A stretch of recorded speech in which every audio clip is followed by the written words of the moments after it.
till the end of the day. We're so happy following the Blues. We love you, what more can we say? Let's hear you in the cup, singing our song, helping and sharing the load. It's worth the point at home when we sing together. We're there at the end of the road. We are the lads from the Tilton. We'll support you till the end of the day. We're so happy following the Blues. We love you, what more can we say? We have the team that's tops here at St Andrews. They gotta give us what we're longing for. It's Birmingham forever, let's hear it from the stand. So come on City, sing this song once more. We are the lads from the Tilton.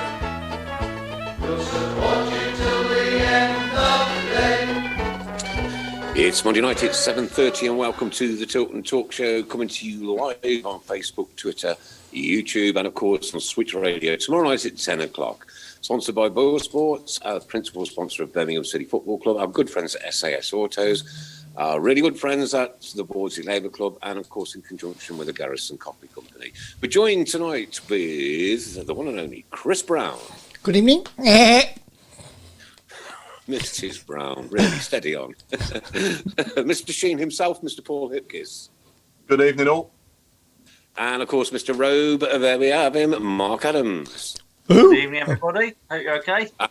And it's greetings from myself and our special guest tonight, the one and only Ian Rodgerson.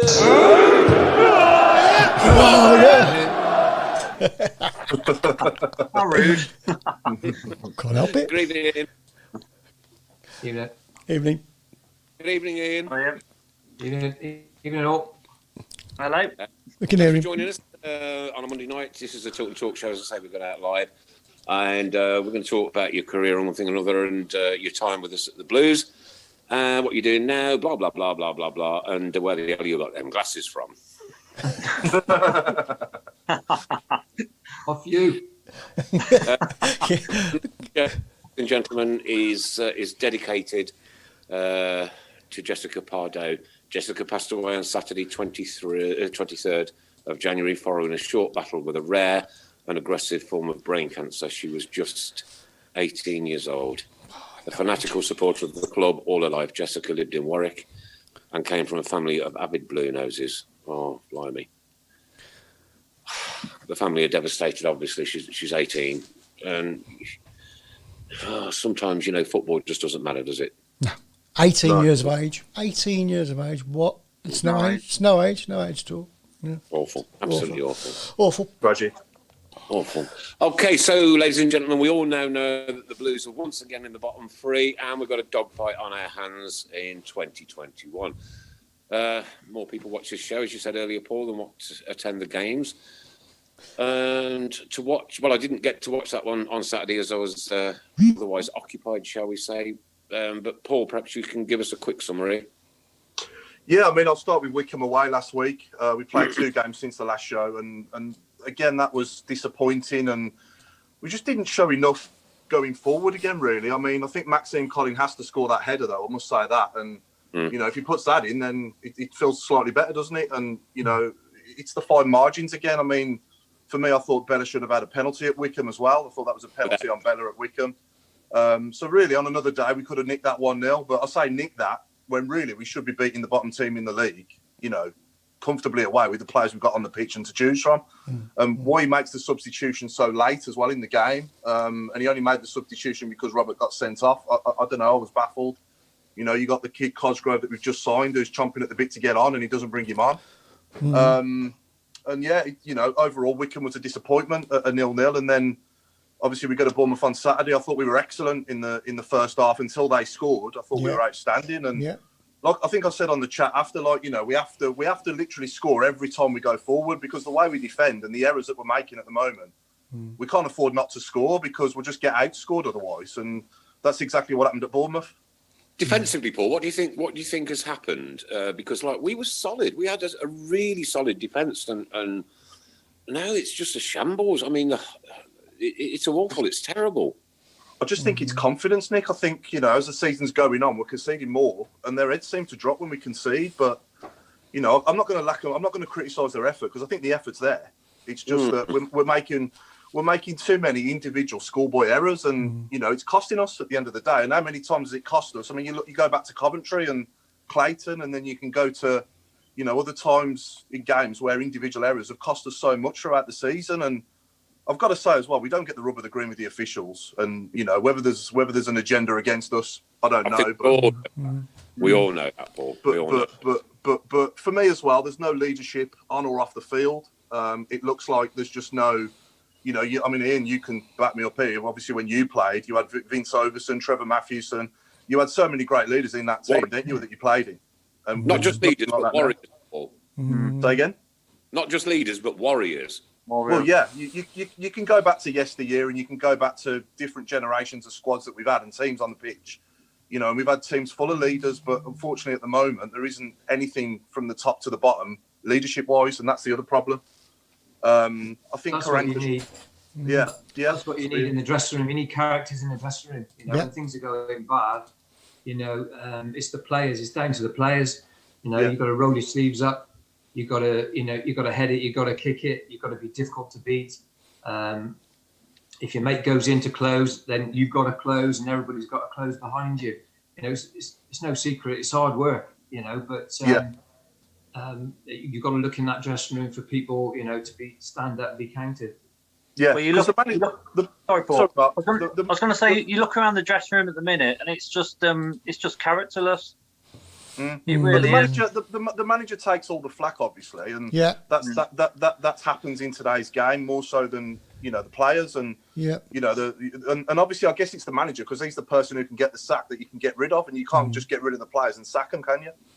Why can't we just simply play 4-Poxy 2 and be done with it?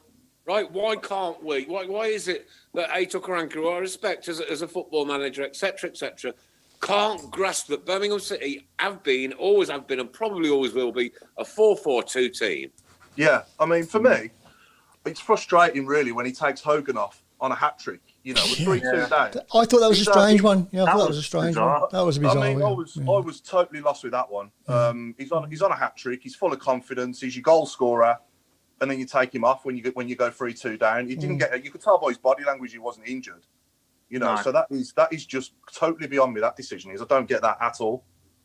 No. Totally bizarre. Yep. Ian. Yeah. How would you rectify this situation? Because as supporters, nobody's happy now at the minute. Even I've gone into the doldrums, I must admit. I've got to be honest. I haven't seen the Blues for a while. I think the last game I saw was when Zola was manager, and it was FA Cup Newcastle, Blues Newcastle. Yeah, right. Yeah. And I was watching it, and I just thought, it was boring. It was, I thought I could have played at centre half for Newcastle and not get a sweat on. Everything's played in front of the centre halves. It was easy for them. Head it and kick it. One thing as a defender you don't want to be doing is running or sprinting back towards your own goal. And the Newcastle centre halves just didn't get a sweat on. But he's changing the manager every 6 months, the answer, because I do think we need stability. That's what we need.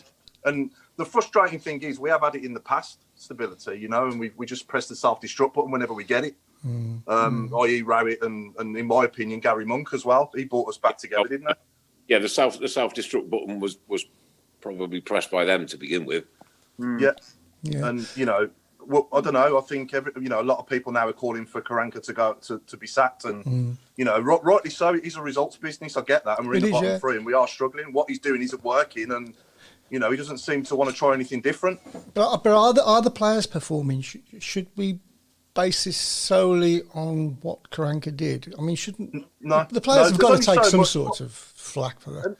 Again, Ian, there's only so much you can do as a manager, isn't there? Once them players have crossed that white line, all the preparation that you've done with the team all through the week is kind of out of your control to a degree, isn't it? I guess. Yeah, That's five substitutes. Characters. That's when you need characters in the dressing room. You know, people like Vince Overson, Clark. You know, people would stand up in the dressing room and say, "Hey, hang on a minute," and start pointing the finger. You get back in. You get it. When we haven't got the ball, we're 2 banks of 4, and we're difficult to beat. And you know, whether you've got to grab someone round the throats and tell them that, you know, then you know that's happened in many a dressing room I've been in. And it's no secret. It's hard work, and you've got to be working hard on the in the training, and you've got to take that out on the pitch and be difficult to beat. Yeah. And I just think, looking back through the season, I've already said it once, but you know, the officials don't help us with decisions against us or decisions that should have gone for us that haven't gone for us. And also, as well, for me, you know, the individual errors. We've made far too many individual errors this season as well that have cost us. I think the frustration is, we can't blame Lee Camp anymore. No. But we can blame Karanka. Yeah. And we do. The amount of points we've thrown away is, well, it's quite scary, really. And to be honest, I mean, every single one of us, well, most of us, you know, that going back to that press conference when Karanka was announced, we were all upbeat and looking forward to it. Oh, crikey, yeah. We finally got a guy with a track record. Yeah. You know, some of the names that were mentioned, and ends up with Karanka, I thought, you know, bloody hell. Yeah. And I'm mystified. It sort of puts the death knell onto people's career, doesn't it? Yeah, coming to Blue. Oh, yeah. But I'd never thought we'd be sat in the bottom 3 under him. Not at this stage of the season. I never thought. No, but there again, I mean, you know, look at managers. Look at Moyles. I mean, crikey, they wanted his head 12 months ago. You know, it does happen. It does turn around. Well, it's going to be hard. It's going to be hard.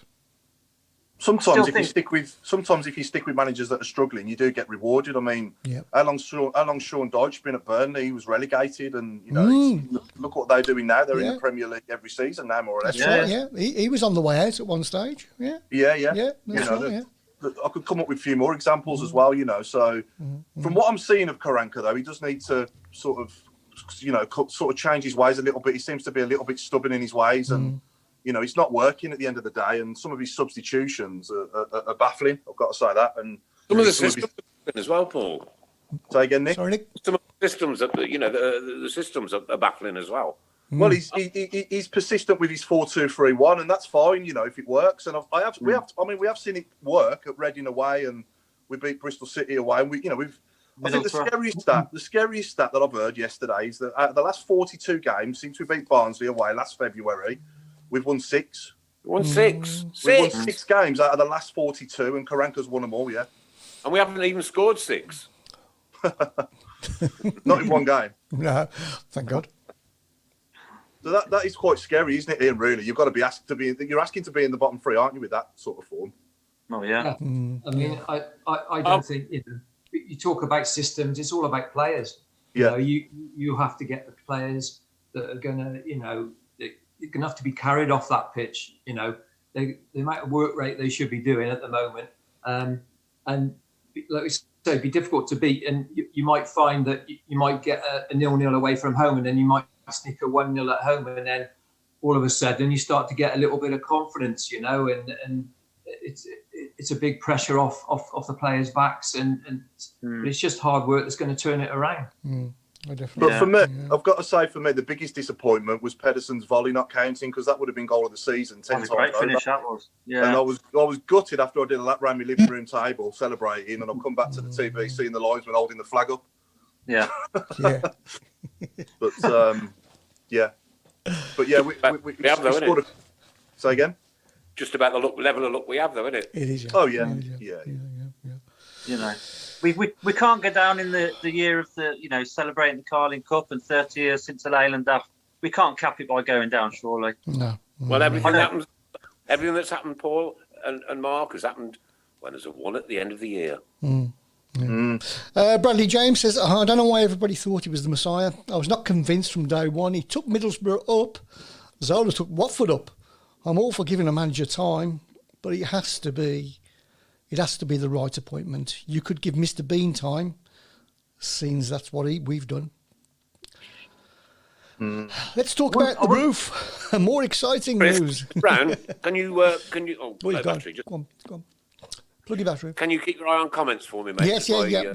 my computer won't show any. So Ian, let's go back to the beginning then, mate. So you started your career with Hereford, I believe. Yeah, I was a schoolboy with Hereford, but got to 16. I was about to sign apprentice forms, and they were struggling financially, so they didn't take any apprentices on that year. They didn't run a reserve team, so I ended up doing a plumbing apprenticeship. So, which worked out quite well actually. And I went and played for a local team. It was just a bit of luck really that Alan Ashman came to the club and John Newman was the manager. He's an ex-Blue Nose, played in the FA Cup final. He signed me on for the reserve team on non-contract, and eventually they offered me a 2-year contract when I was 19. Fantastic. Yeah. Brilliant. And then you obviously you came in on loan under Dave McCoy to start with in 1990. Yeah, Dave McKay. Yeah, that's Yeah, right. and and when you first saw him, was it the old Dolly mixture kit? No, it wasn't. Or was that the No, season before? that was later on. Yeah. Oh, was it? Okay, so 1990. Later on, Sorry, yeah, we had the blue. Yeah, we had just the blue. Mark didn't we? one. Mark 1, Mark yeah. one. Mark 1, Mark yeah. one. That's what we went to Wembley with, wasn't it? The Mark 1 Yeah. kit, yeah. Yeah, them days. Remember that, yeah. I did say you'll have to bear with me on my memory tonight because Yeah. I was only 11 and 12. I was there, but It was I was very, very, very drunk at the time. All through the Was ya? 90s. Yeah. There's about 3 years I can't remember. I'm not joking. Yeah, that Mark 1 kit was kind of like, it almost had like white paint dashes down it, didn't Paints were, yeah. Oh, yeah, that was horrible, that wasn't it, really, yeah. it? It wasn't as bad as the Dolly mixture. That was No. That was a That bad was one. awful. But I like the away kit. The white away kit with the white yellow away and blue. kit. Yeah, that was lovely. The white away kit was with the That was yellow and blue stripes going through. Do you remember that one? Yeah. That was horrible. We've But had, you've we've only had, 11 out at the time, and you can't remember, Paul. So what are your favourite memories of Ian? What are your best memories of playing for Blues? I think obviously the leg and daft. Well, bittersweet really. You know, I played in most of the games leading up to the final, and obviously you missed out through injury, which was absolute nightmare. Still gutted to this day. But I'll never forget the feeling. Although I was disappointed in the coach going down Wembley Way, and 40,000 Blue Noses. You know, that was incredible sight. You know, and that's something that's going to live with me forever. You know, it's absolutely fantastic. That was brilliant. Yeah. Bumps, goosebump alert. yeah. And obviously gaining promotion back into the old second division, which is fantastic as well. Yeah. Fantastic. Yeah, and like I say, you know, that was when I really started going regularly. You know, that sort of season, 1991, 91, 92, towards the end of my school years was when I started going regularly. Yeah. So I do remember. You had a bit of a problem before that, Paul. What was that, Nick? You had a bit of a problem before that. You only started going regularly in 1991. Yeah, I'm with you. Very good. Toilet humour. Ian, for the Leyden Daft Cup final, was you in the dressing room? I was before the game, but not during the game. You know, when it came at half time. Because you missed the final, didn't you? I did, yeah. Yeah. I was. My groin went. It was so we finished the end of the season. Then there was like a 2-week break before Leyden Daft, and Lou Macari's training was very physical at the best of times. And with a 2-week break before the final, we trained really hard. We actually, the Saturday after the end of the season, we played West Brom away. I think Bobby Gould was manager, and I don't think his players wanted to be there. We ended up beating them. And then I was in the bath. It was me and Hoppy in the bath, last ones. And Macari came in and said, "Come on, Dodge, Hoppy, we're around the track this afternoon. We're doing laps." And we just laughed, thought, oh, he's having a laugh. But he wasn't. And we had to get dressed, get some kit on. And we were doing 60-second laps around St Andrews. And And we had a whole week of training like that, which was very physical. And as a result, my groin just went, which was, obviously a nightmare. Just had a message from Jerry Gill. He says, Dodge, ask him about the time when I was playing for Forest Green Rovers and he was physio and he allowed me to play on with a fractured eye socket and cheekbone. Don't worry, I'm not going to sue. He's a top man. That's when players were players. Yeah. Get on with it. Yeah, good lad, Jerry. Great lad, great pro. Yeah. Did well for the Blues as well. Fantastic. Yeah, top man he is. Top man. Yeah. Top man. And still our highest audience, Chris. Pardon? Yes, Still our highest audience, out of everybody. Mr. Jerry Gill. Yeah. I reckon he had all his Bath City fans watching. He probably did, yeah. Yeah, both of them. Marcelo Blue says Harley Dean is not a leader. He's a massive problem for us. Do you agree, Paul? I mean, I don't want to criticise him too much because I don't think he's played too bad overall this season. And certainly earlier in the season, he looked like he was rediscovering his form, but he's certainly dipped in recent games. And I mean, he's I don't know what he was doing for Wilshire's header, to be honest. The smallest man on the pitch getting a free header like that. Yeah. You got how many players stood around him, but for me, Dean was the closest one to him, and he was just in no man's land when he should have been closing him down and not letting him have a free header. But yeah. Here's the comments of the night, actually, so far. Craig Carlos Booker says, does bad management mean the lads can't go out there and give 110%? Because now, for me, they're not. Spot on. Such thing, 110%. Spot on, though. No. No, but you can give 100% and 10% in your head. I'm sure in whatever careers anybody does, I'm sure everyone's worked for somebody that they don't like at some stage in their lives, but you still got to go out there and give it your all, in your job, no matter what you do for your own personal pride and, also to support your family as well, I would say. That's what that comes into it. Bear in mind, though, Paul, your managing director joined in 5 minutes ago. Harry Parker says Alex Ferguson in 91 would have been sacked if they hadn't beaten Forest. Martin Edwards wanted him gone. You're right. Ian, John Smith's asking, did you think that John Gale could score 2 goals like that in the cup final, as we didn't? No, they were 2 fantastic goals. I mean, when I came to Blues on loan, I think John had just recently signed from Wimbledon, and he's a handful. You wouldn't want to play against him every week, and he was a little bit raw. But to be fair to him, he worked at his game. After every training session, he'd say, "Dodge," he said, "cross me 20 balls. I want to practice me heading, or drive 20 balls on the edge of the box. I want to test me touch."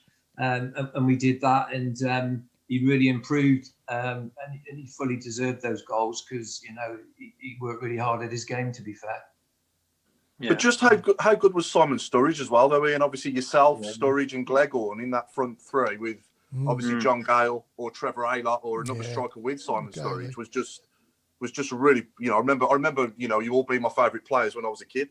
Yeah, Sturridge was great. He was a great footballer. He's only a small lad, but he was muscular, strong. He had pace, and he could get a goal. And I had a great understanding with Clarkey at fullback, but I had a great understanding with Studge as well, because I knew as soon as I got it, I didn't even have to look. I'd flip it round the left back onto the edge of the box. I knew Studge would be there, and he'd control it. And by that time, I was past the left back. He used to lay it to me first time, and I just whipped it in far post with Gleghorn, and it works so well. But he was a great player. He was a great player, Studge. He was most definitely. He was. I used to love watching the crosses coming for Gleghorn at the far post. It was brilliant. We just that was it. I mean, I used to try and just get half a yard past the left back, and I'd whip a ball in far post. Bearing in mind, he was a big, strong boy, Greggy. And he had the biggest forehead I've ever seen, and I couldn't miss really. But as a fullback, you wouldn't want him steaming in on the far post. There won't be many fullbacks that will win a header against him. I think the one season he scored something like 22 goals. Fantastic. Yeah. And sorry, Mark. Go on, I was Mark. going to say, I think most of them were at the far post, headers, weren't they? Yeah. That was, brilliant times watching that. Yeah. Yeah, it was good time, and it's nice. At the moment, I'm sure that the atmosphere in the dressing room isn't good. It's totally different when you're in a dressing room and you think, bloody hell, you look around in the dressing room, you think we've got everything in the dressing room, and you can go out there and you're expecting to win and dominate games. I mean, that's an amazing feeling, and that season when we got promoted, it was fantastic. I think for me, there was Mark Sale there then. Saley was there, yeah. Yeah. Obviously went on to be in Gary Rowit's coaching team, didn't he, as well with us? Yeah. But I think for me, Saturday after the game was the sort of lowest I've felt this season. I'm not going to lie, I was quite down on Saturday night after that, and dropping into the bottom three. And I just thought to myself, our club has been so unwell now for 10 years, really. It has, yeah. And it's about time, we started to recover and go in the right direction. I just think the fans deserve so much better than what we're getting. Well, I came from Cardiff, and both similar clubs at the time. Languishing in the third division, big stadiums, probably only getting about 3,000 or 4,000 attendance. Struggling at the time, and I think I played in a game. I think it might have been a cup game. I played at fullback, and I think it was Brentford in a cup game, and I got the ball and I sort of looked up to play it down the line, and there was 2 or 3 fans walking across straight in front of me, and they were waving. We were 3-0 down, by the way, after about 30 minutes, and they were waving their season tickets, and then they threw their season tickets at the bench and they got marched out, and when there's 4,000 in St Andrews, believe me, you can hear every shout, and that's when you need a thick skin as a footballer. And confidence is everything as a footballer. But it's tough then, and that'll it sorts the men out from the boys.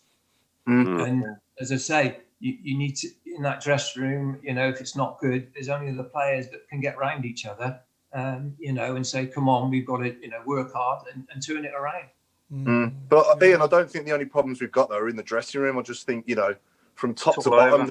I don't think anything's right anywhere in the club at the moment at all. No. From top to bottom, from the board level all the way down, it's just kind of like rotten to the core, isn't it, at the moment, sadly, and you just hope one day something somewhere is going to, cut us some slack and give us something to look forward to and make us feel better about it. But I know that we've nearly had to lock the gate a couple of times in the past, even before my time. The club nearly completely went, didn't it? But I don't know about you guys, but it feels to me like we're heading in that direction again. I don't know if I'm right or wrong, but it just don't look good, does it? When you say the club's from top to bottom, please don't include the club photographer in that. Oh my God, no. I'm talking about people who are making decisions, for the club's well-being, and people in the boardroom, and like we've said already, that the atmosphere is just not looking good between the players and the coaching staff at the moment either. Do you think it'll make a difference if the crowds were back, Paul? I think it would, yeah, but it is the same for both teams in every game. I will say that. Yeah. I think there's a couple of games where it would have made a difference. Maybe were, wouldn't they? I don't know. I think this time round, there's no kind of bounce back sort of factor. I think if we did go, there's only one way we'd go, and it'd go down to just like Coventry, down to League Two. Yeah. Ian, can I ask you a question, matey? What was it like for you as a player when you knew that us fans were getting on your back? Good question. It was really, really difficult. Like I say, it's somewhere like St Andrews. There's not many people in it. You can hear every shout, and you need to have a thick skin. You get the ball when you're having a bad time, and you look up for one of your teammates, and all of a sudden everybody's marked. Do you know what I mean? And nobody's nobody's really comfortable wanting the ball, and it's not a very nice position to be in. And I've been in that position many a time, but you have to have a strength of character, and you have to want the ball, and you have to just work hard and hopefully try and turn the corner. So when you got these bad times and players were getting on your back, did you ever did you ever think of, oh, that's it, I've had enough, I want out? Or do you know of players who thought that, I can't take this, I'm off? Well, I'm sure many a player, it's have found it hard to deal with. It's not an easy position to be in. It's either sink or swim. Seriously, Yeah. But you just, like I say, you've got to have a thick skin, and you just got to be confident in your own ability. Yeah. Even if you're a bit nervy on a Saturday, you've got to still try and demand that ball and try and pass that ball. Because I can imagine constant barracking is not. It's not going to make you a better player, is it? No. But it's what we were saying earlier. That's part and parcel of being a footballer. Yeah. You got to take the rough times. So you got to take, you certainly take the good times, and it's just strength of character, really. You'll either get through it, or you won't. You'll fall by the wayside. How do you deal with that when you get home, though? Like, you get home and the game's over and you're back with your family, one thing or another, and the crowd have been on your back. You've made a bad mistake, a bad error, or whatever. How do you deal with that? Like when you get home, because if Blues lose, I won't speak to anybody for 2 days. No. I'm just saying. Well, I mean, I was exactly the same. If we got beat and I didn't have a good game. You'd be mulling about it all weekend, and it would affect your weekend. But, you had another 4 weeks training to put it right for the following Saturday. And, and that's what you look to do, try and work hard and go out the following Saturday and, and play well. Just going back onto the board again, I mean, we've reinstalled Mike Wiseman, haven't we? And we've got a committee now, haven't we? For what do we think of that? Yeah. It's a bit of a strange one, I think. So we've got an honorary vice president and 2 members of the board. Is that right? I must say, most of the commercial team at the club are fantastic. We've got great staff in other areas. Yeah, just talking I'm just talking at board level, and it's more at board level, hasn't it? It's been, let's face it, we've had problems at that level for the last 10 years now, haven't we? Isn't this something that the club have had to do as well? I believe it's something the club have had to do. So yeah. We'll have to see. We'll have to wait and see. Donohoe sent us a message. Joe Donohoe, the old blues song, "Come Wind, Rain, Sleet or Snow," Monday night at Tilton Talk Show, and I love it. Done. Love it. Like that. Very much, Joe. I like it. Brian says, ask Ian which players he got on with most at the Blues. I would say Clarkey, Franey, Dean Peer. I got on with most lads, actually. We had a good dressing room, good atmosphere in the dressing room. I didn't not get on with anybody, actually. We were all pretty good. But I would say Clarkey, Frayne used to have a few nights out in Solihull with them. Dean Peer, probably. And you trained at what is now Solihull Moors back then, didn't you? We trained all over the place. We Elmdon, when I first went there. We trained at what's that dog shit park down the bottom of St Andrews. We trained there. I know what you mean. Lou Macari's first day, and I think there was a foot of snow, and we were doing laps around there. Wow. We trained there. West Midland travel. Oh yeah. Travel, yeah. We trained there. Solihull Borough. Yeah.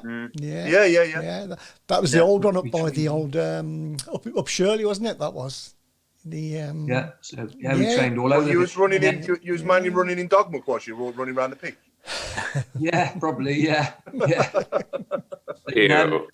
We also trained at Wast Hills as well. So, but the grass was about that long. It was like rugby pitches. Yeah. But, where did you live? Where did you live in Brummie? Did you live in Solihull or did you live in Brummie? No, I lived in Hereford, so I used to travel that. You commuted, yeah? So I'd either stay up with Franey or Clarkey. What do you make of the modern game compared to when you played? Obviously, the pitches are like snooker tables now, and Yeah. Obviously, you've got VAR now, and you can't really put a challenge in anymore like you used to when you played either, can you? You know what? I've struggled to watch it. You Yeah. know, I mean, I wasn't a hard player at all, but I think it's taken a lot out of the game. It's a lot of excitement. I used to try and go through the winger as soon as I could. The winger would try and go through me if he could. And a lot of players I played with, there's no chance they could play in the modern game. They wouldn't last 5 minutes. No. Their job was to win the ball and go through the player. And I struggled to watch it. As I say, I watched the Blues Newcastle game, and it was all sort of everybody playing in front of everybody, and it was just it was like watching paint dry. Yeah. Jason Hughes asked Ian, can you ask Ian what it was like going to the last game of the season, facing relegation as you did against Charlton? Any tips for this team who look like they could be facing the same fate? Yeah, it's just what I've been saying. It's not a pleasant feeling, but unless you all roll your sleeves up, unless you're working for your mate alongside you and you're working as a team, you're not going to get anything out of any game. It's just hard work. Put your foot in, put your head in. If your mate closes down, you've got to close. Everybody's got to close behind him. Otherwise, it's just going to get picked off. How many managers did you play with at Blues? Was it just the two, was it? No, 3. 3? Oh, right, okay. And someone's asked, who was your favourite manager playing the Blues? I think the favourite one was Terry Cooper. So, Terry. Terry was great for me because he used to shout. He said, "Dodge, just stay wide." He said, "Don't worry about the winger. Clarkey can deal with the winger. You just stay wide." He said, "If a left back comes, you got to come with him." So it was great for me. I was just out wide, waiting for the ball, and 99% of the times, Clarkey'd win the ball, and we'd be off. And it worked really well. And he wanted us to play. He in the right areas, obviously, but he really encouraged you to play, and it just suited me as a footballer, really. Yeah, I've also heard he could be quite fierce as well in his days, and like I always thought he was quite a mild mannered type bloke, but apparently he can give it back. Yeah, he can. No, there was times when he threw the tea about, definitely. Yeah. He's. I have to say, he was probably our best player in the final five. Yeah. He must have been about 50 something. I don't know at the time, but what a great left foot! He must have been a hell of a player.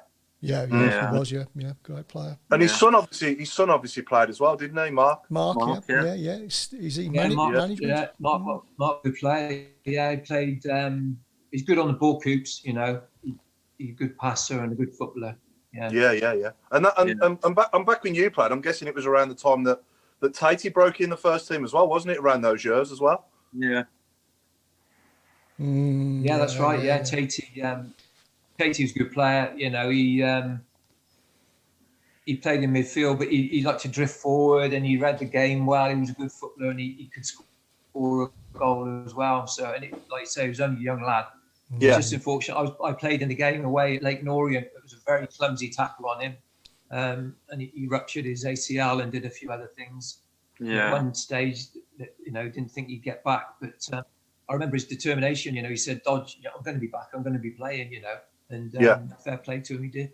Because I remember Tatey just missed out on Wembley in '91. He had an outside chance of making the bench or whatever. But it's quite nice that 4 years later, like we spoke to Ricky Otto last week, and it's nice that he actually got the goal, to win the Shield in '95. Yeah. That must have been a fantastic moment. Yeah. Big Blues fan, through and through, isn't he? Yeah. Oh yeah. Nasty. Yeah. Yeah, it's awful. But, Steve Portman says, thank you guys for the signed shirt that he won last week. Well done, Steve.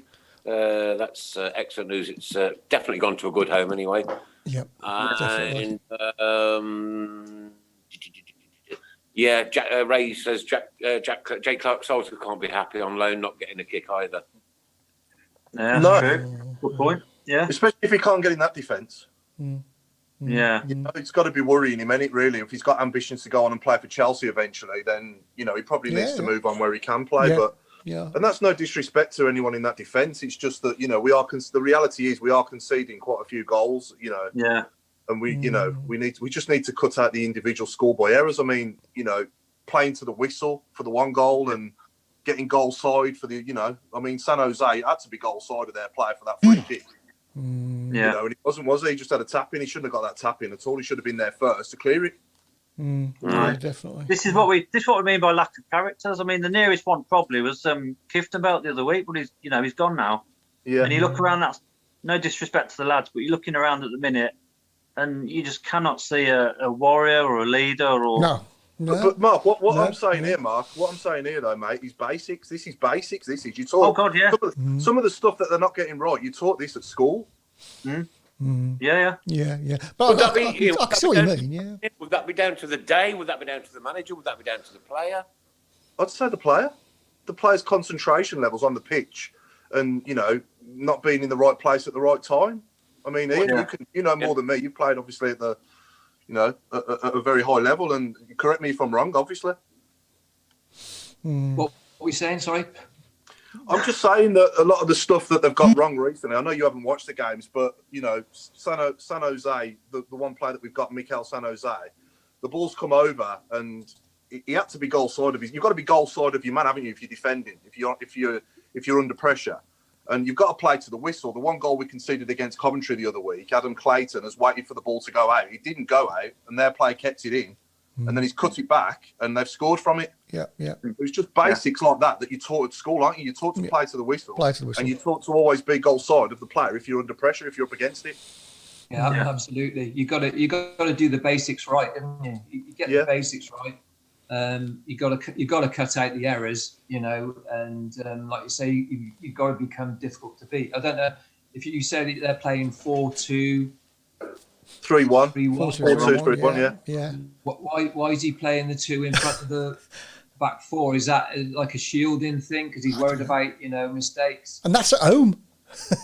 Yeah, and that's the way to Wickham and all. Yeah, bottom club. Yeah, but we have. I'll say that though. McLeish did play it, and Rowett played it, and we have had good times under it as well. We've enjoyed going watching that formation in the past, but for some reason at the moment it's just not working with these players. But they would at least change the formation if it wasn't working, wouldn't they? There is that. There is that. And he won't. He's too stubborn. He'll stick to that formation. I think it's down to players. Systems won't win you anything. No, it's the players that win you games. Desire, isn't it? Yeah. Oh, yeah. It is desire. Yeah. Martin Swinsko says, ask Ian if he played in the Stoke match when the fans rioted. The ref that day was bloody awful. Oh God, yeah. I did play in that game, and of course I drive up from Hereford. I got there a little bit early, and I remember Franey saying it's going to kick off today. I said, "What do you mean it's going to kick off?" He said, "Well, I don't know. There's bad atmosphere," and I didn't think anything of it. Anyway, so the game went ahead, and I think was it Wayne Biggins or Barnes did a sliding tackle on Alan Miller.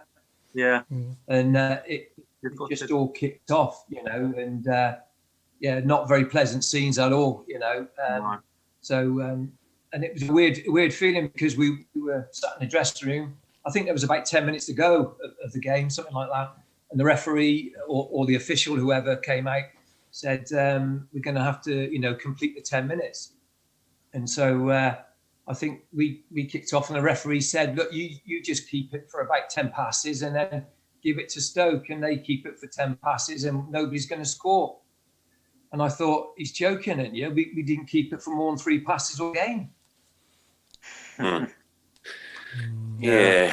I actually, Ian, I must confess, and I've said this many times, but I got home, 53 miles away before that game kicked off again. I was just gone. I was out. I don't want to spin on that. I don't want to. No. It's not. That's not the game. It's not football. It's It was just. I was actually in the Kop with a Stoke fan. Right, his first game at St Andrews, and I looked at him and you could sense that tension building up. I think Roger Wiseman was the referee at the time. Yeah. You could actually sense that feeling of anger and just hatred. Like you could just feel it in the air. And I looked at him and I said, you know what, Cass, we're going to go in a minute. He said, what are you going to do? I said, mate, this place is going to explode. You just know. It's going to go absolutely mental. And when it did, I just took one look at him. I said, "Out, come on, get out, let's go home." Gone. And I wrote a letter to Terry Cooper afterwards, and I've still got the copy back that he sent me. And he Really wrote nice, back to you? Yeah. nice man. Yeah, that's Nice good. man. Yeah. That's good. Yeah. That's good that he wrote back. Going back to the Leyland Daft, Mark Johnson wants to know: did you enjoy the scenes and celebrations at the council house? Yeah, fantastic. Again, that's going to stick in my memory. You know, absolutely packed. You know, and Blues fans, great times. Those type of things just going to, memories forever. Yeah, I can remember. Was that one of your best equal, obviously scoring against Brentford at St Andrews as well in the first leg? That must have been a good memory as well for you playing for us, I guess. That was fantastic. Yeah, it was great atmosphere. Yeah. And yeah, just to put the ball in the net as well and hear the crowd roar. That was unbelievable. You know, fantastic times. And just to think, we got a good result and that we had it all of a sudden we've got a real chance of going to Wembley. You know, it's fantastic. Yeah. Going back to Wembley, Ian, we were talking beforehand. You missed out on a medal, but did you keep any other mementos or like the suit or anything, or have you got anything at home from that day? No, definitely not kept that suit. No. Just a few photos really that come up, on websites and that, which is brilliant. Great reminders. It was a bit sweet for me. Had all my mates come down on the coach from Hereford. They had a great day. It was a fantastic game and fantastic result. And although I didn't play, it was a fantastic experience. Have you still got your promotion medal or shirt and stuff like that from the year after? We didn't get a medal. Oh right. We came runners up, so I don't think we got a medal. Yeah. No. You didn't get a runners up medal, no? All right. No. One thing that's one thing I've never understood. You don't get anything if you finish second in the league, but you get a trophy if you win the playoffs. Yeah, no, you do now, Paul. Oh, do you? You get a runners-up medal now, yeah. Do you? Yeah, because remember when 2007 when Brucey took us straight back up, they had the parade at the council house, and there's like the silver tray and all of the promotion medals. So that's changed. Oh, fair enough. So next time we come second, you'll see. He'll have air by then. Yeah. Tim Faraday says, "Hi Dodger, good to see you on here. What was it like playing with Glegor? I really rated him." Yeah, Gleggy was a great player. I think he's one of the best Blues players that I played with. He had everything. He was big, strong, great footballer, read the game very well. Great left foot. He could score. And as I say, coming in at the far post, he was great with his head as well. Fantastic player. Oh, just going back to that Stoke game. Lee says Biggins left bleeding stud marks on Alan Miller's thigh. Roger Wiseman was the shambolic referee that day, and he's now in charge of the Referees Association. Any wonders we get no decisions. So there you go. That's why. That's interesting, isn't it? Yeah, it is, isn't it? Very there you go. Yeah. Ian, who would you say had the biggest influence on your career at Blues? Not the kids one. I would say my dad had the biggest influence. My dad was an ex-pro. He used to play for Middlesbrough. Played when Cloughie was playing, and then he moved to Hereford and played with Hereford. He was in the squad actually when Hereford beat Newcastle in 1972 in the FA Cup. He was only injured that day, so he didn't play in the game. But at Blues, biggest influence.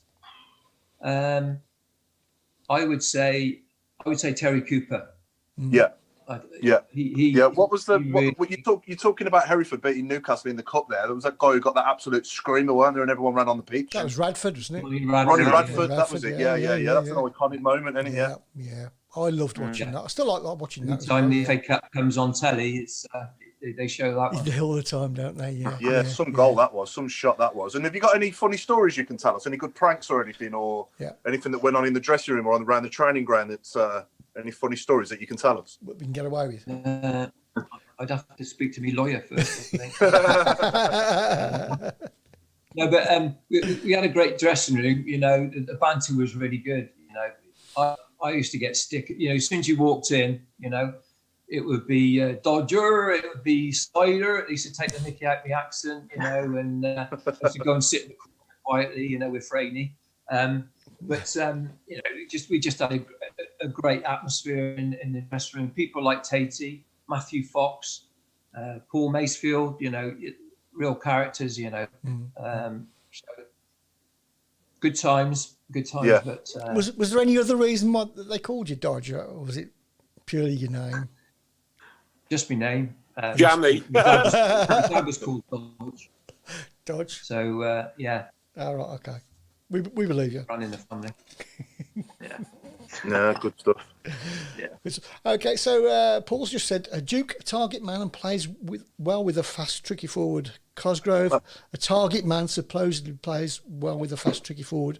Hogan, a fast, tricky forward, plays well feeding off a target man. What does Karanka do? Plays Hogan on his own and Duke in Cosgrove together. Clueless. Okay, 1 to 11 time, Paul, please. Yes. Yeah, so Ian, we asked you to pick your best 11 players that you played with for us, obviously, during your time with us. So if we're doing formation first, you're going 4-4-2? Yeah, 4-4-2. Not 4-4. Nice to hear. I'd laugh if you'd have said 4-2-3-1. Did you hear that sigh of relief all over the court? I know, yeah. Far away. In goals, Martin Thomas. So, Yeah. Right back would be Ian Clarkson, yeah. and he'd be my skipper as well. Centre halves, I've got Paul Marden, Trevor Mathewson. Yeah. Left back, I've got Johnny Frayne. Left side of midfield is Gleghorn. And then inside him, I've got Tatey. And then Dean Peer. And then Louis Donowa. Oh, what a play. Yeah, I used to love Louis. And up front, I've got Big John Gale and Simon Sturridge. Oh, what would we give for that? What a team. What would you give for half of that team? I know. They'd just Would you leave want us to everything. bench Every one of them players would just leave everything on the pitch, wouldn't they? You know, they're just nothing. Good, honest players, aren't they? Yeah. Just good, honest players, you know. Yeah. But to be fair, you know, you've got some game winners in there as well, like people like Gleghorn, Tatey, you know, that could change a game. Studger, Gailey, you know, and Louis Donowa, you know, people talk about pace. You know, he had electric pace. Yeah. Next day, he could go past anybody, you know, frightening. I think we often think, like, with these players, how would these players fare up in today's game? But I think that team would give it a good run. Definitely. I think they would. Yeah. I think They they would. would, yeah. You wouldn't have had a problem playing in today's game either, would you, Ian? I don't think. I'd have loved playing with the pitches as they are today, like billiard board. Yeah. You know, fantastic. I remember playing games away from home on a February Tuesday evening, and you're running out, and there's probably about a foot of grass just on the wings, and everything else was just mud. You know, and the groundsman had rolled it, and you're running out, and you can hear your studs on the top of the mud just sinking through. You know, it's starting to freeze, and you know, that's for me. I wanted to play a little bit of football. You know, it was quite hard because, you know, it was going to be a battle. You knew you were going to be in a battle. But today's pitches are amazing. You know, and I used to think that I could, you know, control and pass it. You know, that's what I enjoyed doing. Yeah. So I'd have loved Paul, it. here's another one for you. Which for you, actually, Ian, but Paul, consider this for next week, yeah? Whoa, he's disappeared again. From Nigel Mann, we need a manager for the 11. Okay, yeah. Oh, yes, good show, yeah. Yeah, good Yeah, show. yeah. I'm guessing. Nigel Mann will be included in the show from here on. I'm guessing it would be Terry Cooper in that one. Yeah. Terry Cooper for me. Yeah, I thought it might be. Yeah. So yeah, we'll do that then, Nigel. Good shout. We'll, Yeah. we'll ask our guests to pick a manager and a captain as well. Then, yeah. Yeah, it's a good Yeah. one. Good. I'm just going to read a few comments from YouTube, which I've missed off as well. Yeah. Trick says all them crosses for Gleghorn, beautiful. Keep your chins up. Karankan can pull it all around. It could do. Mark Allen says the week before Wembley, the only talk was will Rodgerson make the final. Love old school wingers. Ian was a cracking old school winger. A great Rodgerson on performance was against Swansea in the Leyland Duff Cup. It was magic that night. And Mark Harlan says a Stoke versus Blues was always like World War III, especially after Lou Macari left. Sad to think we still remember the ref's name. There we go. Well, I only remember the name because it's Wiseman, and I associated that with Wiseman at the club. Yeah. And then I only know it was Roger because he Rogered us good and proper. Yeah. Ian, did you play next week's guest? Sorry, Ian, did you play in that very famous game against Wigan away with the grass bank? I think I did, yeah. Yeah. Well, I was there on that grass bank, and I've told this story so many times, but you've not heard it. We were just rolling down that grass bank, and we were purposely sliding down it, yeah. And then we all went for okey cokey round the pitch. Yeah. And I got back in the company car. I got back home, and I was just like a mud bath. I was still soaking wet when I got home. Unbelievable. What a great night. What a great night. And, to shout out with the fellow Blues fans it was special. You know what I mean? It was just a special night. And again, I know I've said this story, but I've actually got a club badge, a Birmingham City badge, which said Division 2 champions. Was it 1992, was it? 2-3. Yeah, 1992. I've got a badge in my collection which said that we were champions, and because we drew against Wigan, we weren't. Good question coming in here from Jason Hughes. He just said, did Ian think that fellow teammate Graham Potter would go on and be a top manager? No, not at all. No, but he was a good player, young lad, done well for us. But you would never think that he would go on to coach or manage a team. Fair play. He's doing well. He's turned it round, hasn't he, at Brighton? And there's another example. He was under a bit of pressure not so long ago, and now he's turning it round. He's got some good results, hasn't he? Exactly, At Liverpool, didn't they? Yeah. And he was going to say a really bad time. Yeah. Sorry, Chris. I was going to say, Ian, who was the best? Who was the best player you ever played up against? Who was the hardest defender you ever came up against? Best hardest defender. Must have been a few. There must have been a few. I would say that the best player I played against would be Scholes. Paul outright, Scholes. Paul Scholes. Yeah, I can imagine he was a handful. Yeah. I played against Scholesy when I was at Sunderland. It was only a reserve game, and it was absolutely freezing. And you'd think, you won't fancy it tonight, And he was absolutely brilliant. I couldn't get anywhere near him. He'd receive the ball, he'd drop off, and he'd be spraying it all over the place. And then the ball would come to me, and he'd be kicking me. He was dirty as well. Like, his studs would be going all the way through me. And I thought, wow, absolutely different class. And when I was physio at the Blues, Matt Atson was up with England duty, and we were having a chat in the treatment room, and we said, "Come on in, Matt. Who's the best England player then?" And he said, "You know what?" He said, "After every training session, we always have a five-a-side." And he said, "Whoever side Paul Scholes is playing on, they always win." He said he was different class. Yeah, he was. Yeah. I think didn't Zinedine Zidane famously say when he was asked what it was like to be the best midfielder in the world, he said, "I don't know. Ask Paul Scholes." And then they both said Dean Peer. Yeah. Steve Job wants to know, Ian, how did you end up getting sold to Sunderland for around £100,000? I'm not sure why you were sold. Yeah, what happened there?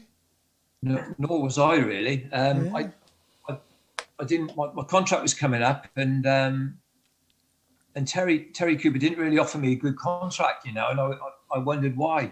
I was struggling a little bit with my groin, and I wanted to stay basically, you know, and but he offered me a contract. It was nowhere near, and then the second one, and the third contract, he actually drove down to Hereford, and there was a knock on my door, and I opened the door, and there's Terry Cooper, and he was giving me the third official contract, which again wasn't you know good enough. It wasn't near what some of the top players were earning, and but he had to deliver it by hand because it was obviously going to a tribunal, and so I signed for Sunderland, and then they sort of fought about the fee. I think it was something like 175 in the end.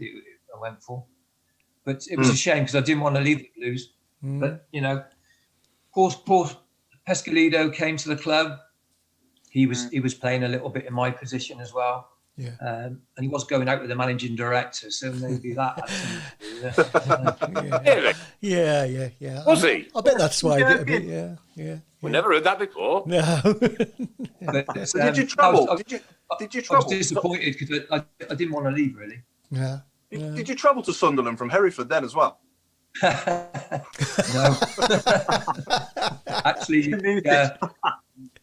my family are from Durham. So I actually rented a room. I rented a house up in Washington, and it was actually Kevin Dillon's house, ex-Blues player. Blues, yeah. I did actually move up that time. Yeah. But your man wants to know, Ian, who is the best roofer that you know?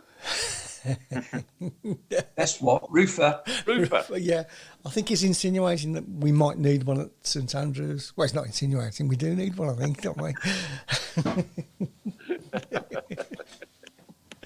So Chris, do you want to do the who? Sorry? Do you want to do the who? Sorry? Who? Right, okay, so every week we have this competition where our audience have to find out who this is. Well, they have to guess who this is. From now on, though, we're going to give a clue. If we've got a special guest on, the special guest would have played with who the player is that we're trying to get. Right. So, Ian, if you know who it is, just tell us the first letter of his surname. Okay, Okay, here we go. you know who it is when you listen, okay? Here we go. They came in 2 years later, so I was almost like the odd one out. You know, I wasn't like one of the senior players. I wasn't one of the kids. And I must admit, I always felt, it sounds strange, but I never really felt as if I was accepted as being... There we go. That's all you're going to get. No idea, have you, Ian? No idea, Ian, no? No idea. No idea. Okay, does our audience have any idea? Anyone know? I wouldn't have known this one, so no, I wouldn't know this one. It's a good one, this one. It's a good one. Try it again, Sam. Okay. They came in 2 years later, so I was almost like the odd one out. You know, I wasn't like one of the senior players. I wasn't one of the kids. And I must admit, I always felt, it sounds strange, but I never really felt as if I was accepted as being... Sounds like Jonathan Ross to me. Okay, so, Really? some of the answers. Esther Anson, Dougie Bell, Paul Malden, and Doy.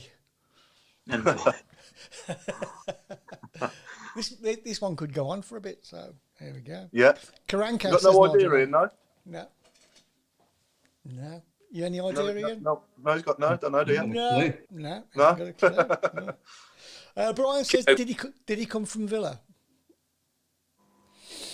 Are we giving clues out?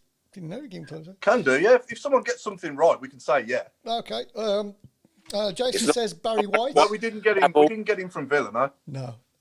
I don't think so, no. No. Another clue, please, Paul. He was a midfielder. Ted McMinn, no. No, it's not Sid McMinn. No. Come on, people. Oh, come on. Usually better than this. It's not hard. Well, actually, it is. No one's He going he had a famous song as well. He had a famous song. Yeah. What do you mean? He used to have as a player, he used to have a famous song. What, he sung it? All fans of clubs that he played for sang the same song, yeah. Oh, I see what you mean. Okay. Mark Cooper, Kirbishley, Vinnie Samways.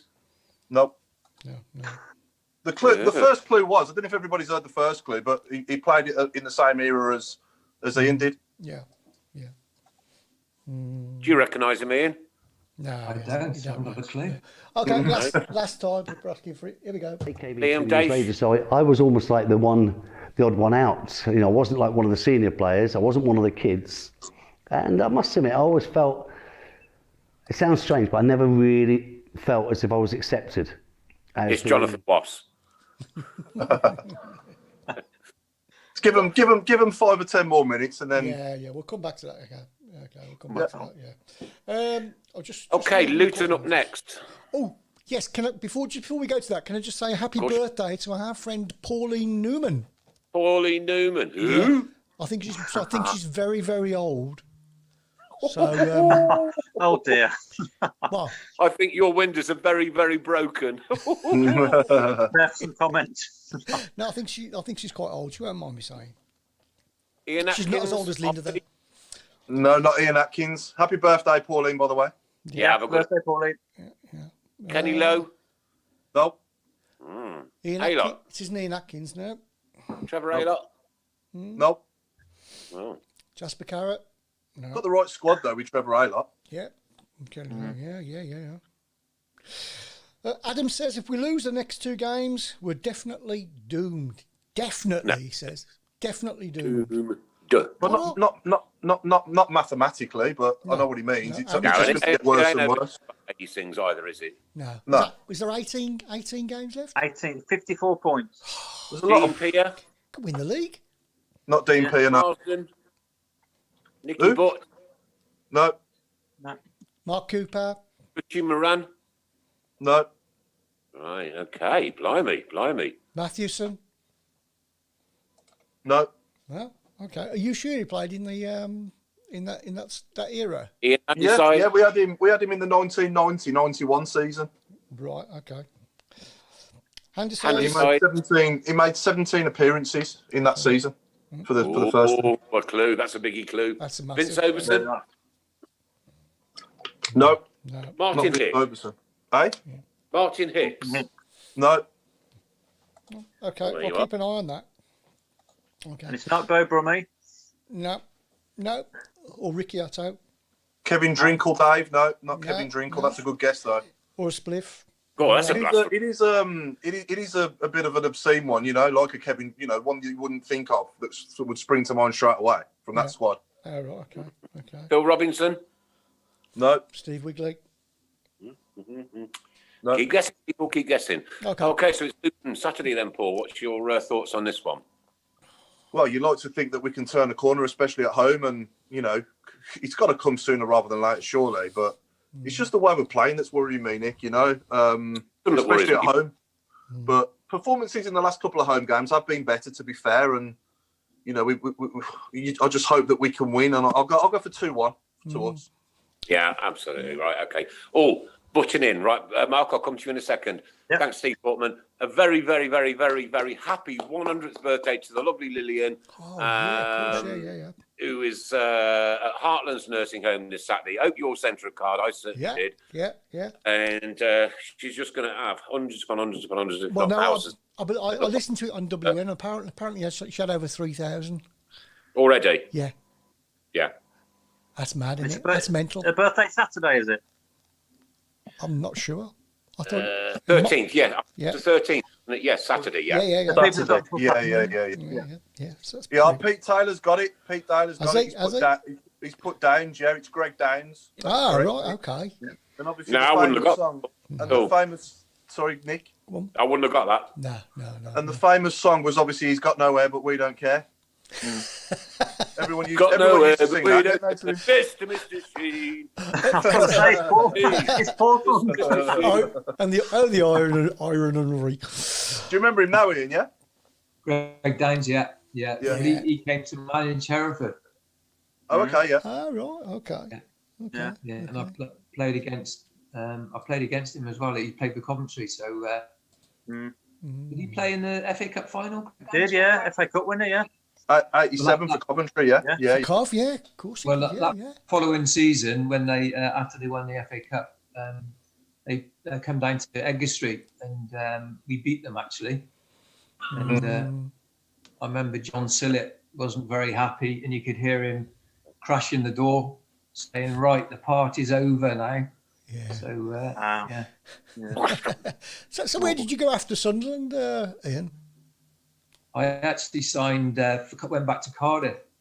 Right. And the Kumar brothers had bought Cardiff. Yes, I remember they went down there, didn't they? Yeah. Caldwell was there as well. Yeah. So teamed up with them again. Are we going to give Pete Taylor a prize for getting that, Chris? I'll get a hat to him. Yeah? Yeah. Drop your address to Chris, mate, and we'll get your hat out to you. I've probably got it. I've probably got his details. Have ask him after. Have you seen Tilton Talk Messenger, Chris Brown, please? Yes, I have. Yes. This game. Okay. Right. So I've got to ask Ian for 3 numbers from. What are the numbers I've got to ask for him? Okay. Ian, can you just choose 3 numbers between 1 and 150? Quite a few to choose from there. Just 3 random numbers, Ian. Okay, so 7, 101, 120. 7, 101, 120. Okay. This is one of the competitions we've done. That's fantastic. Remind us what thank you very much. No. I'm getting stick here, by the way, because I got his position wrong. I thought he was a midfielder, but he's a left back, wasn't he? Greg Downs. Greg Downs left back, yeah. I thought he was a central midfielder. That's just me trying to think I was Yeah, right. he's left back. Paul, you think you know everything, Paul. I know, well, yeah. I'm telling you now, you don't. I know I don't. He was only 11 or 12 at the time, Chris. I know. And I had hair as well. I was in shock. Martin Swince goes, can you ask Ian what you think of players going to the ground so easily? And would you have done the same to win a penalty or to get somebody sent off? Oh, that's ridiculous, isn't it? Yeah. That's why I find the game hard, to watch. When people are, feigning injury, it's just not the sort of game. When I played, it was get your foot in. To get sent off, you had to, take someone's leg off. It's these days you can get sent off for hardly anything. And I certainly never dived, to get a free kick or a penalty. That wasn't part of the game when I was playing. That definitely deserves the prize anyway, even more for Pete Taylor, didn't it? Because I even said he was a midfielder, and he still got it right. Oh dear, I think we need to bring. Well, John Smith just said that I go to AK School of Player Positions. That was the I talk rank. I'm getting pulses here now. Ball, book and candle. Steve Portman won the signed ball, Linda Ensor signed book, and Pauline Williams the candle. So well done to all. Okay, good stuff. Well done. Good stuff. And I believe, Nick, we've got some money as well that's gone off this week to the Jeff Horsfield Foundation as well. Lovely. If Craig could take us on that, or I think we got £275 raised, has gone off, and I think it's been matched as well. So that's fantastic. Yeah. So Ian, what are you doing nowadays? Then are you still involved in football in any way, or are you working in any other areas? No, I'm not involved with football now. I'm a physiotherapist now, so I just work from the leisure centre in Hereford. So just private physio. Unfortunately, the leisure centre's been closed. It's there is a little opportunity now because I think the managers have got to go in there 3 days a week, so I can actually get in and start to see some patients now. So so it's less boredom now for me, but at least I can start to earn a bit of money. Yeah. Fantastic. Good stuff. good. Well, it's come that time of the week, ladies and gentlemen. There's just 15-minute show to go, and this week's word association is going to be vegetables and football. Vegetables and football. Off you go. You've got 15 minutes. Okay, a lot of people talking about relegation, new owners, and things. Listen, if we get relegated, that could be doomsday for Birmingham City Football Club. Believe me. I don't know. It's been said before, hasn't it? I mean, it was said before when we went down. It could be. It could be. It could be the beginning of the rebuild as well, though, couldn't it? It could be. know? Yeah. Which I think is what's needed. I'm going to start you off tonight with Paul Tater. We've got Jasper Carrot coming already off 3 people. Yeah. Robbie Cabbage. Robbie Cabbage. That's up there. Terry Vegetables. We do this every week, Ian. Nick does this every week, and our viewers have to try and get like a word association with something with footballers. It's one of those you either hate it or love it segments. Asparagus Poyer. What about Ollie P instead of Ollie? Ollie P will do, yeah. What about Spud Brocken? Anthony Garvey's just said Greg Downs actually played sweeper a few times for us as well. What was that?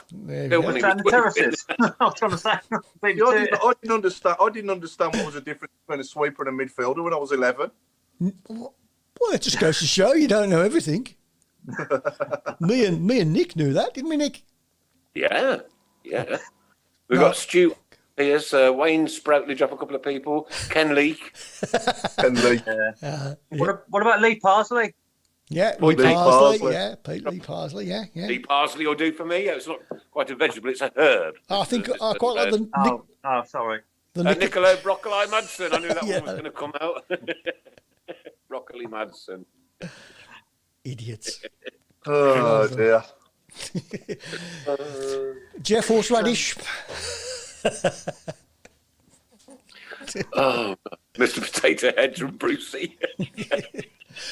So anyway, Nick, we got some predictions, and we only did Paul. We only did Paul. Yes. Yeah, So you didn't ask anybody else because you couldn't be bothered. Mark, go. Go on, Mark. I can't jump in. I think we're going to sneak a win. I think we're going to win 1-0. Okay, I'm going to go 2-0. Chris? I can't see a win, so I'm going to go... No, can't see any goal. I'll go for a 0-0. How about that? Yeah. 0-0. What do you reckon, Ian? Go on, Ian. I go 1-0. 1-0 Blues, yeah? Yeah. I mean, we've got to win at some junction, surely. That's all we need.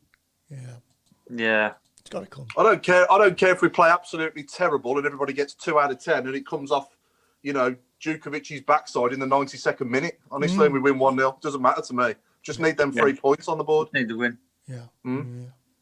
Absolutely. Yep. But, hey, we got a few more in. Dan Cauliflower. So, Ian, who were the best lads in the squad to go out for a night out? Then who did you have the best nights out with in your time at Blues? Well, it was always Franey and Clarkey, Dean Peer. We'd always see Hoppy out somewhere, and Tatey. Yeah, he's probably still out there, Hoppy. Yeah. Yeah. And what was it back then? Like, go on, sorry. Sorry? No, go on, sorry. I'm just saying, Franey and Clarkey were like Solihull. So we were always having a few drinks around there, which was brilliant. Rosie O'Brien's, I think that's still open. No, that was in Solihull, wasn't it? Yeah, Rosie's. Yeah, it closed. It closed now. Yeah. Yeah, it was Masula more recently, but it closed. Yeah. I can remember I used to go.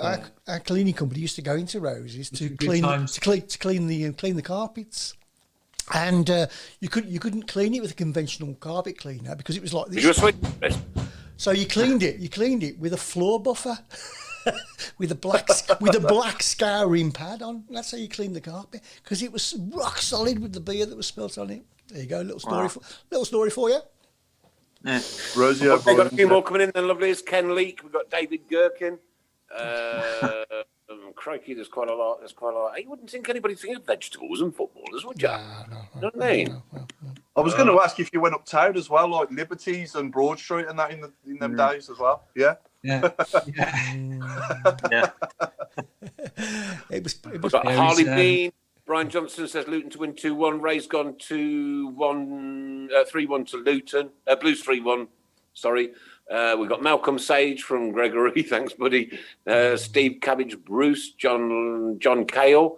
Ooh, quite like that one. Nigel Squashy, yeah, 2-0 to Blues for Paul McCartney. Paul Rootbarb.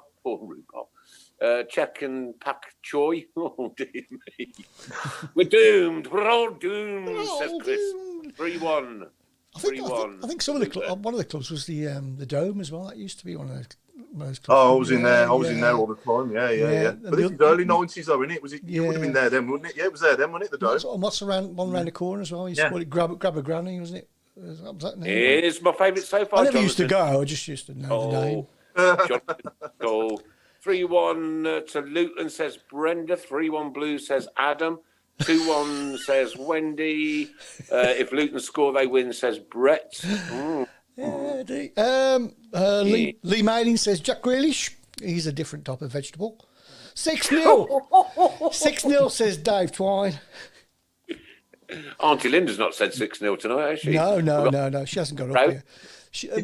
When you get to her age, you need lots of sleep. Same as Pauline, apparently. She needs lots of sleep. So, when you get to that age. Paul Cabbager. Adrian Harris is going 4-0 to Blues. Hogan to get 3. Yeah, who's the best captain you ever played for? Best captain. Yeah. Who was the captain round about your time? Who was it? Who was the captain in the cup final? Overson, wasn't it? Was it Overson? Or wasn't it Frame? I thought it was Frame. Was it Frame? Was it Frame? No, it was Clarkson. Yeah, Clarkson, wasn't it? Of course, yeah. Clark, youngest of course it was, yeah. Clarky, of course, yeah. Yeah. Cool. We've had him on as well. He's talked about it. And then it was. Clarky was class. But David Rennie the year after. Yeah. David Rennie after that. Here's a great prediction from Martin Swinscab. He's going for a 0-0. No, 2 shrugs off the shoulders, 6 scribbles in his notepad. Ooh. Was he the best captain you played with then, would you say, Ian Clarkson? Clarky. Yeah. I would say Clarky, yeah, definitely one of them. As a lad at Hereford, Mel Pedgick. He was brilliant. Pedgick? That rings a bell. Yeah, that rings a bell. Here's the very famous Bo making a weekly appearance. Say hello to the people. Hello, people. Yeah, put me down. Christ. Here's my winner of the week. It's John Smith with Matt Letizia. Oh, yeah. Oh, brilliant. Who was your captain at Cardiff and Sunderland? Well, I captained Cardiff at one stage, which was great. At Sunderland, it was Kevin Ball. He was a great captain as well. But Ball, he was a leader.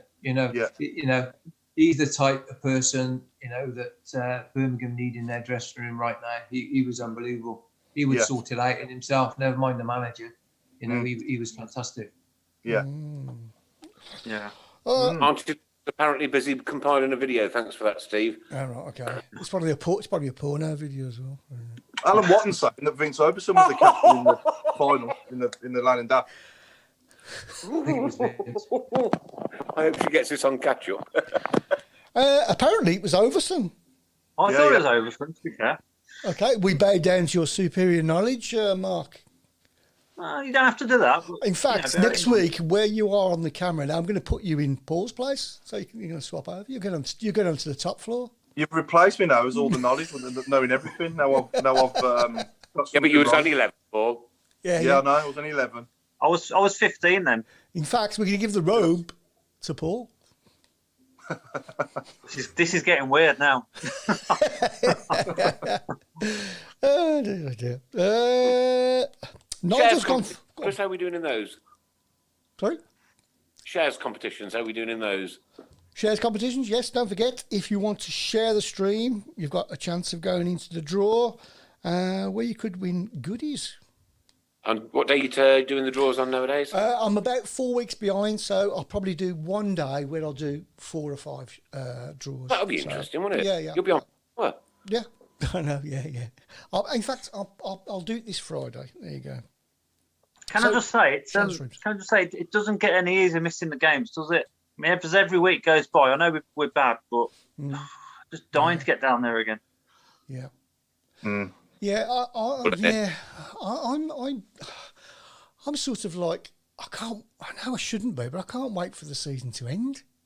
And that's strange. I get that. I shouldn't be saying that in Yeah, February. no, I get that. Yeah. I want it over with. Are we going to go down? Are we going to stay up? Are we going to go bump? Is the roof going to fall in? I just want it all. Aren't we just all sick to the back teeth for this now, though? Yeah. Like, you know, flirting with relegation. Eventually, you play with fire, you get burnt, don't you? Yeah. Eventually, you know. So I'm just sick to death of it now. Every season. Yeah. Like I say, I mean, teams like Pompey thought they'd come back, and it hasn't happened. So it is a worry. Yeah, it is. It is. Well, look at Sunderland now. Look at Sunderland, Ian. How long have they been trying to get out of League One now? Is it 3 seasons? Yeah. Is this their 3rd season or 4th Third season now, yeah. This is their fourth season. Yeah, must be. Yeah. A lovely thanks to the lovely Linda Magna, just sent in 50 stars. Thank you very much for that. Yeah, thank you. Yeah, lovely. Thank you. All Helps. as many stars as you would. Go on, Mark. Go on, Mark. I was going to ask Ian, who did you support growing up? Were you a Sunderland fan growing up? Good question. No, it was. I did support Sunderland. You know, the 1973 FA Cup final. Yeah. Leeds. But I supported Leicester as well, Leicester City. Oh, okay. Only because my dad's friend was friendly with Jock Wallace. Right. Okay. Jock Wallace used to play in goals for Hereford when my dad was playing, and obviously they had that good cup run in the FA Cup. And they went to the semi-finals, got beat by Tottenham, and we sort of followed them as well. So I was sort of following Leicester City at the time. Yeah. And who was your footballing hero growing up? Kevin Keegan. Yeah. You know, he was a fantastic player. Yeah. It was good to play in the Blues game against Newcastle when he was manager. We drew 2-2 up there. And, I remember that. Yeah, remember that. We were 2-0 up, weren't we? 2-0 up at half time. I actually scored a header, which was very rare for me. Yeah, I remember that. Beresford was a left back. He should have kicked my head off, but he didn't, and I managed to put it in. What was your goal tally? My goal tally for the Blues. I think it was about 13. Oh right, okay. Hang on, Ian. 13 goals in 88 games, according to Wikipedia. So yeah. Oh right, okay. Well done. Steve Jobs says, thanks to Ian tonight, you're a quality footballer. I enjoyed watching immensely. Dave Twine's gone for Martin Cucumber. Yes, I like that one, yeah. Yeah, it's all right. Gaynor's gone for Ollie Leake. Craig Courtney, my favourite. Who's my favourite person of all time? Razor Burdock, isn't it? Razor Burdock. Yeah.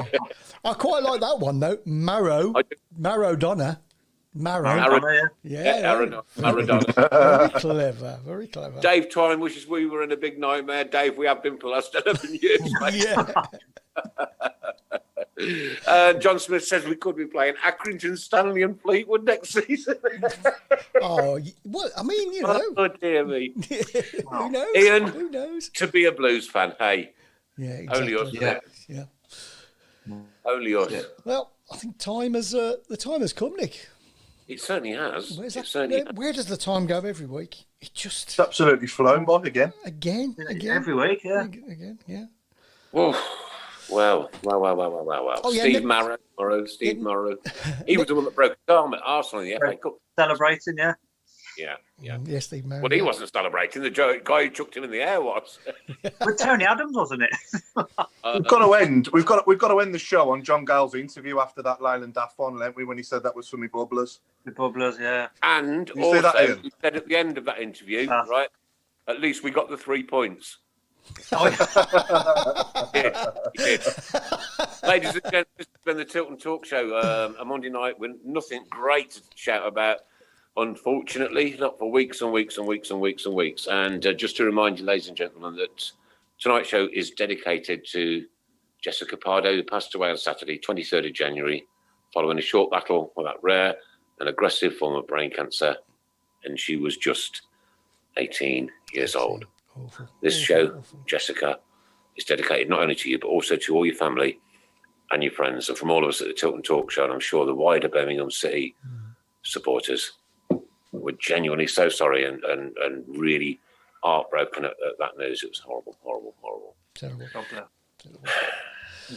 But we've got to kind of finish on a high note if we can. After that kind of news, Brian Johnson says, cheers, Ian. Cracking show as always, boys, from Michael Woods. Thanks all. Keep right on, from Mark Johnson. Star of our show tonight, ladies and gentlemen, the one and only. And you can sign us off tonight. Thanks, Mark Adams. Thanks, Paul Hipkiss. Thanks, Mrs. Brown. And from myself, good night. God bless. Take care. Keep right on. Jason Hughes, rest in peace. God, rest in peace, Jessica. God bless Jessica, from Michael Woods. Wow, wow, wow, wow, wow. Ian, the final minute is all yours. Keep right on. Yeah, keep right on. I'd like to, look for 3 points on Saturday. Fingers crossed. And I'd just like to say a big thank you to all the Blues fans that made my time at the Blues very memorable. And hopefully I can get up there and sample the atmosphere again pretty soon. Ian Rodgerson, ladies and gentlemen, absolute gentleman. Bless you. Thank you for giving your time up, and thank you for all the memories. We know you didn't play in that cup final, but wow, what a time! What a time to be a Birmingham City fan. What a time to be a Blue Nose. What a time that was. Thanks, Ian. Thanks, Paul. Thanks, Mark. Thanks, Chris. And from myself, good night. God bless, and always keep right on. We are the lads from the Tilton. We'll support